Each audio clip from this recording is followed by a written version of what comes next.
It's interesting what Ronnie was saying, but it's amazing with Kenny is that if the pressure was too great, I mean, if he was losing it, he was questioning himself, as he's already said.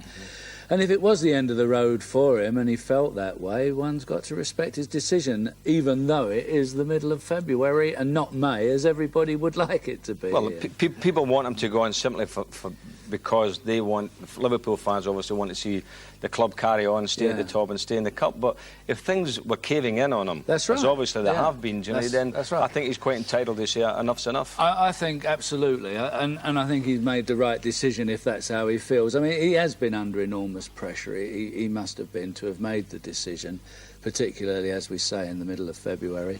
But I'm sure it's the right decision in the context of how he's made it. Yeah, John Barnes was saying that he's a very private person, and we know that from our dealings with the media with him. I mean, he keeps everything to himself, and that is maybe the problem, Jim. I think some managers are very outgoing, they're very chatty, they like to talk.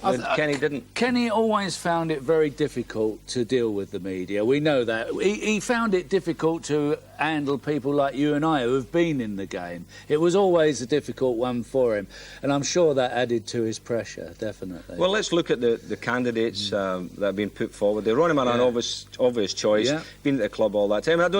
I mean, you know, Bob Paisley didn't want the job after shanked it and became the most successful manager ever, so maybe Ronnie could do the same. Phil Thompson looks after the reserves. That's right. Alan Hansen, who we understand Kenny favours a little bit, doesn't he? Kenny Yes, he does. Well, Dalglish. Big Alan, you know, I think was going to stay in the game anyway, you know, and maybe on the coaching side or whatever. And he's very affable, big fella, knows the game as well. So, I mean, that wouldn't be a bad choice from within the club. No, it's a fair choice. Now, of the others, John Toshak, I was speaking to last night over in Spain. He's 10-1. Yes. Now, the Tosh said he wouldn't close the door on talking to Liverpool, but there's a little problem there that Sociedad have offered him a contract starting in June, and he's accepted that for 5 years, so he said that could be a slight problem, but not insurmountable. Phil Neal's done very well at Bolton. He has. He's at 12-1.